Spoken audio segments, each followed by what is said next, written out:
Yo le agradezco muchísimo que esta tarde se enlace con nosotros César Gutiérrez Priego, abogado especialista en Derecho Penal, Militar y en Seguridad Nacional. Qué gusto volver a saludarte, César. Gastón, un placer estar aquí contigo. Buenas tardes. Pues ya hemos comentado mucho contigo sobre este tema y sigue preocupándonos, y yo creo que es muy importante que como medio de comunicación, como expertos, como analistas, no quitemos el dedo del renglón en aras de sostener la seguridad o de poder buscar la seguridad no solo de las familias que a diario transitan por la red carretera del país, sino también por la parte económica, los transportistas, el turismo, en fin. ¿Cuál es el diagnóstico que tú tienes sobre la situación que impera ahora que ya hemos transitado pues prácticamente los 4 años del gobierno actual?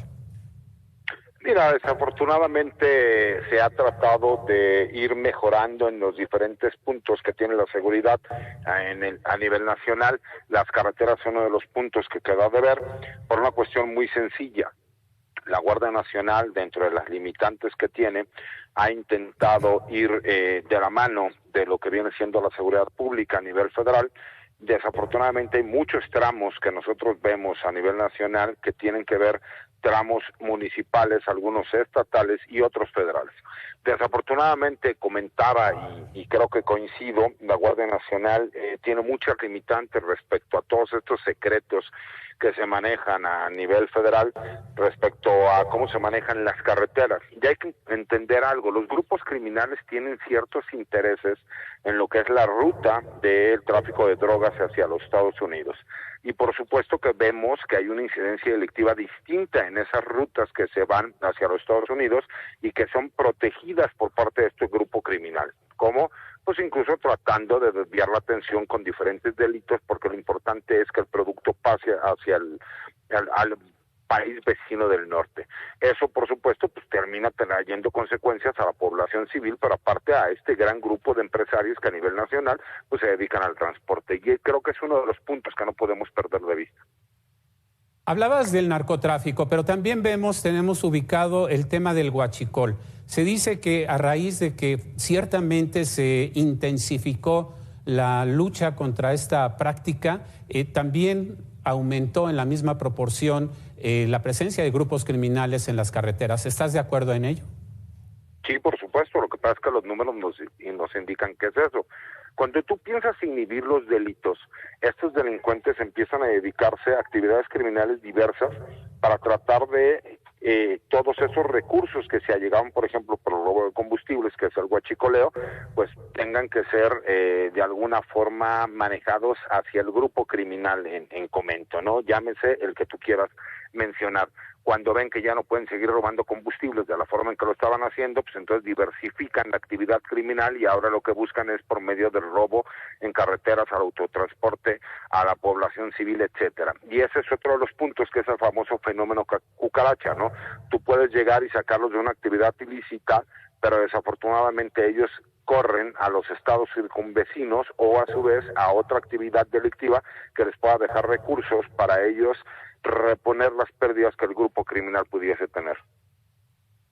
Ahora bien, veíamos y se criticó, quizás con bases, el hecho de que elementos de la Guardia Nacional que tienen que estar abocados más a los temas de la seguridad de las personas, en donde más se cometen crímenes, bueno, ahora que fueron destacamentados a las estaciones del metro en la capital de la República, se critica que harían más falta numéricamente, por lo menos para con la sola presencia inhibir un poco la acción del crimen organizado. ¿Tú estarías de acuerdo en que necesitamos más presencia de estos elementos, no solo capacidad de reacción, sino presencia de la Guardia Nacional en las carreteras del país? Sí, por supuesto, porque recordamos que la presencia lo que hace es inhibir delitos. Hay que recordar que no todos los grupos criminales tienen la capacidad para hacer frente a la Guardia Nacional o a la Fuerza Armada Permanente, llámese Ejército o Marina. La situación que tenemos aquí también es, si bien es cierto, tenemos una Guardia Nacional que se ha nutrido de forma amplia, también seguimos teniendo Fuerzas Armadas y Guardia Nacional pequeños en comparación con el número de kilómetros territoriales que tenemos a nivel nacional. México es uno de los países que menos militares y policías tiene en toda América Latina, y más en comparación con el número de kilómetros cuadrados que tenemos.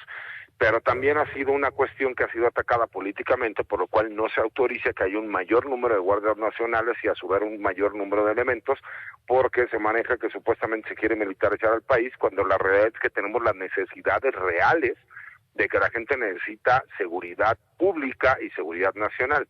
Cuando los problemas de seguridad pública escalan, se convierten en problemas de seguridad interior. Esperemos que esos problemas no terminen convirtiéndose en problemas de seguridad nacional. Desafortunadamente, el problema de la seguridad está politizado y cada uno de los grupos maneja a su conveniencia por la información que tiene para decir el discurso que más convenga, ¿no? Hay militarización, no hay militarización, etcétera. Creo que es un tema que hemos platicado mucho en tu programa. Así es correcto. Y en ese sentido yo te preguntaría, como experto que eres, ¿cuál es la política pública idónea para enfrentar este problema? Porque lo platicamos 2 años atrás, año y medio atrás, hace un año, meses atrás. Vienen meses de vacaciones en donde se multiplica la afluencia vehicular, el aforo en los distintos caminos de México, pero las cosas no cambian. Entonces, ¿qué debe cambiar? ¿Qué política pública debe implementarse para empezar no solo a frenar la actividad delictiva en los caminos, sino a revertir el problema?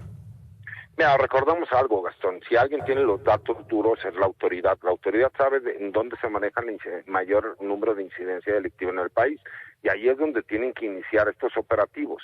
Y estos operativos tienen que ir de la mano de acuerdo a la cantidad y la influencia de personas que van a estar circulando en las diferentes carreteras. El problema es que cuando venga esta situación, te aseguro que habrá mayor número de elementos de la Guardia Nacional con mayor coordinación con las policías municipales y estatales. El problema es después de esto. ¿Por qué? Porque parecería que muchas de las políticas que utilizamos en este país, y me refiero a los 3 niveles del gobierno, tienen que ver en cuanto a la captación que puedan tener de la percepción que tenga la gente y los medios nacionales. Y ese es un problema, porque no estamos solucionando un problema, lo único que estamos haciendo es maquillando números. Es correcto. Y además está este otro factor que creo que hemos platicado en otras ocasiones. Si la indicación es la disuasión, no entrar en un combate directo por la fuerza, sino disuadir al enemigo, en este caso el crimen organizado, pues viendo el tamaño del animalón que es el crimen organizado, perdonando la expresión, pues es difícil entender que puedan lograr resultados con esta política. Lo que pasa es que la política no es la que está equivocada, lo que está equivocada es la forma de implementación. Por ejemplo, atacar los problemas sociales es lo correcto, tener un número de guardias nacionales que puedan hacer frente a los grupos criminales es lo correcto. Lo que es incorrecto es que cuando ya se necesita realizar el uso de la fuerza en contra de estos grupos criminales no se lleva a cabo porque se espera que exista una reacción negativa, porque los grupos criminales son brillantes y eso hay que reconocerlo, son brillantes en cuanto a la utilización de los mismos medios que ellos tienen. Ellos terminan victimizándose cuando ellos son los que atacan a la autoridad, a la población civil, y siempre terminan encontrando la forma de victimizar a aquella persona que realmente es el que es delincuente. Creo que esa es la parte que le ha faltado al gobierno federal, al gobierno estatal, al gobierno municipal, de hacerle entender a la gente. El criminal va a tratar por todos los medios de buscar mezclarse con la población civil. Mientras más lo consigan, más vulnerables somos. Por eso necesitamos investigaciones que prevengan los delitos y no los persigan. Y es una lucha que yo he tenido por muchos años, donde digo, en este país hay que prevenir delitos, no perseguirlos. Desafortunadamente el trabajo de inteligencia y de prevención es lo que nos ha faltado, y nos ha faltado mucho, porque posteriormente cuando ya existen las detenciones, las mismas no se realizan conforme a la ley, y entonces es cuando le echamos la culpa al Poder Judicial de que deja salir libre a los delincuentes. Pero si la detención estuvo mal hecha, pues por supuesto que los jueces los van a dejar ir, ¿no? Entonces es un problema demasiado complicado que tendríamos que cambiar todo nuestro sistema de impartición de justicia y de investigación criminal, pero nadie está dispuesto a asumir los costos políticos que eso traería.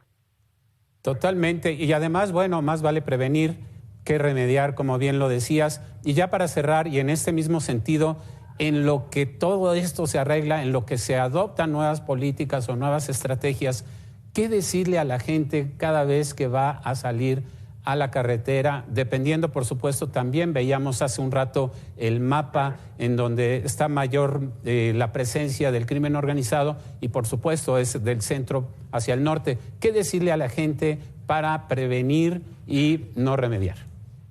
Mira, en primer lugar hay que tener información para saber en cuáles son los horarios más factibles para poder viajar. Y eso sí te lo pueden brindar las autoridades federales, ¿no?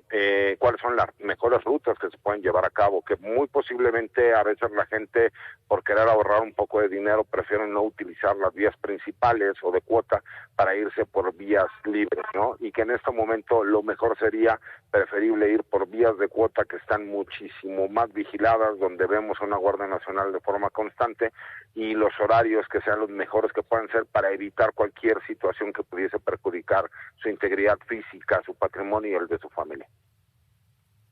Pues como siempre, agradecidísimos, César Gutiérrez, contigo, con tus comentarios, tu disposición, por supuesto. Excelente fin de semana y muchas gracias. Al contrario, Gastón, siempre es un placer estar con ustedes. Que pasen buena tarde. Hasta luego. Muy buena tarde. Vamos a un corte. Es breve. Volvemos.